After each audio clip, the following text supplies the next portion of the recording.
If you're earning decent money right now, but feeling like you'll never be able to afford a house, I need to show you something. I'm Alex G, founder of Kingfisher Finance Group here in Brisbane.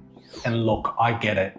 Every week I have people walk into my office earning $80,000, $100,000, even $150,000, thinking they should be able to buy a decent home. But when we run the actual numbers, reality hits pretty hard. Here's what most people get wrong about affordability. They think it's just about having a decent salary, but having income doesn't automatically mean you can afford the debt that comes with it. So in the next few minutes, I'm going to walk you through exactly what different salaries can actually buy you in today's market. We'll look at real numbers and I'll show you what each one means for your borrowing power and what you can actually purchase. But more importantly, I'll show you the hidden traps that can cut your borrowing capacity by $100,000 or more, and the strategies that can boost it significantly. Because here's the thing, maximizing your borrowing capacity is like a fine art. Get it right and you can punch above your weight. Get it wrong and you'll be locked out of the market for years. Let's dive in. Before we get into specific numbers, let me explain how this actually works. When someone comes to me with their salary,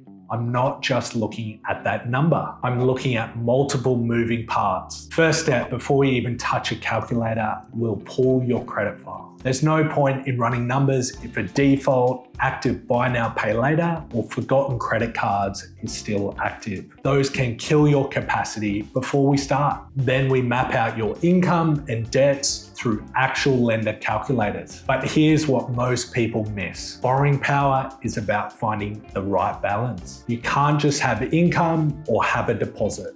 You need both working together. A big deposit with low income can still fail servicing, and high income with a tiny deposit might not get past LVR limits. The deal only works when we hit the sweet spot between the two. Let me show you exactly what I mean with real examples. Let's start with the single applicant earning $75,000 per year. As you can see in this scenario, the client has no other debt and we've made some general assumptions about their cost of living expenses. Their owner-occupied capacity is sitting at roughly $410,000. Now, if you're living in a major city, you can see that problem immediately. You're not buying anything decent with that borrowing capacity. This is why a lot of clients consider rent vesting.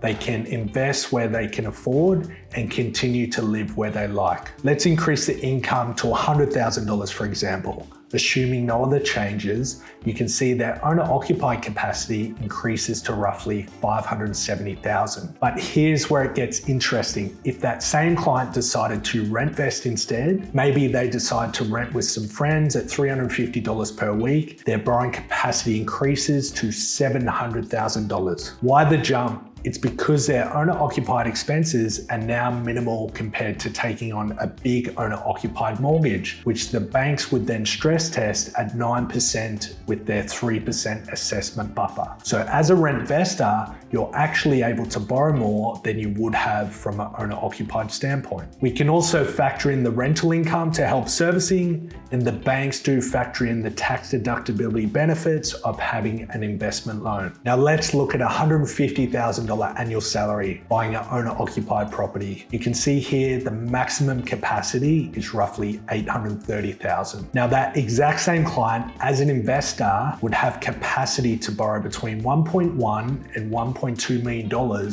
purchasing an investment property. And as you can see down below here, we are including $900 proposed rental income per week. Now let me show you how quickly debt can reduce these figures. If we go back to the middle ground, our client earning $100,000, and let's add in some liabilities. We'll add a $25,000 HEX debt, and you can see their capacity reduces by close to $60,000. On top of that, if we have a $20,000 credit card limit, their maximum capacity drops to roughly $400,000. That's a $170,000 decrease in capacity when including a HEX debt and a credit card. Car loans are just as brutal. If we include a $600 a month car loan repayment, their capacity is shaved by a further $100,000. This is why we recommend clients reduce their consumer debt to help maximize their capacity. Here's why: the bank factors in 3.8% of that credit card limit as a monthly liability. So that $20,000 card costs you $760 per month, reducing the net income to help your borrowing capacity, whether you spend the limit or not. Now, some lenders may allow you to exclude HEX from our servicing in certain situations. It's not guaranteed, but if you qualify, this can make a massive difference. This is why my first advice to anyone wanting to maximize their borrowing power is simple. Cut as much consumer debt as possible. That money is coming out of your after-tax income that could be used to service more property debt. But clearing debt is just one strategy. Each bank will be different as well, and there are other ways to boost your borrowing power. First, target lenders with higher DTI caps. Some lenders will stretch further on income multiples than others. A lot of the major lenders add a 3% assessment buffer to whatever your interest rate is. So if you're taking a loan at 6%, they're actually assessing your capacity at 9% to stress test your repayments. But non-bank lenders might have a 2% buffer or even 1% in some cases. Their appetite for risk is higher, and with a reduced buffer, it means you can borrow more. Second, if you're a first-time buyer, the government schemes can be game changers. The big one is the First Home Guarantee Scheme. If you have as little as 5% deposit, the government will support your loan, so you don't need to pay mortgage insurance. In Queensland, the current limit just increased to $1 million with no income restrictions. So you could buy a $1 million property with just $50,000 deposit plus stamp duty, around $90,000 total. Third, there's a hidden perk if you're in certain professions, like doctors, dentists, accountants, and nurses.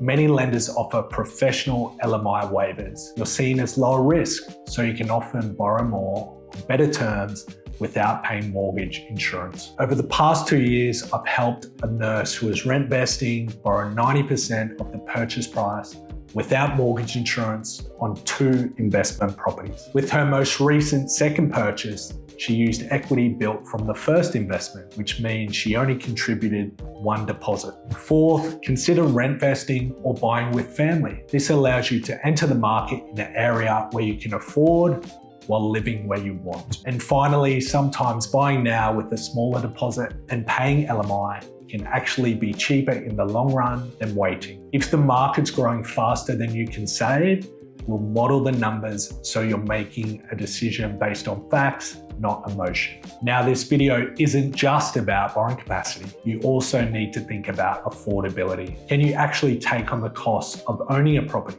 For a $1 million property, you might need another $40,000 just for stamp duty and legal costs. So it's not finding $200,000 for a 20% deposit.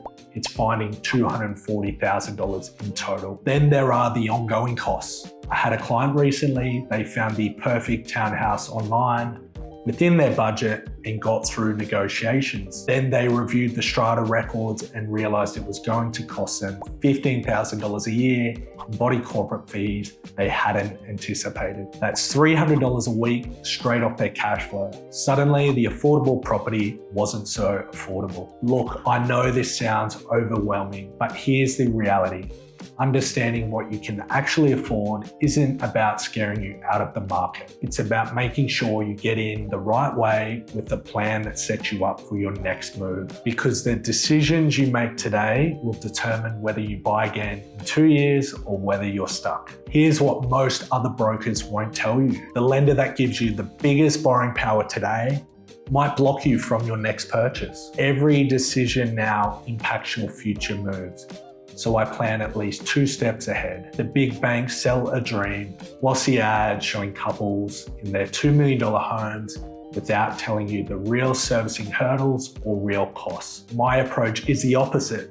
I show you the reality then give you a plan to actually get there. Because here's the thing, every lender has different policies, different buffers, different ways of calculating your capacity. This is why having a broker in your corner matters. We can leverage every single lender, every single valuation, all the different bank calculators and servicing numbers. It's like playing a game of Tetris, lining up the right lender, the right property, and the right valuation at the right time. Play it well, and every move clears the way for your next. Play it badly, and you'll box yourself in for years. If someone only had time to remember one thing about buying their first home, it should be this: the bank's maximum borrowing number isn't a goal.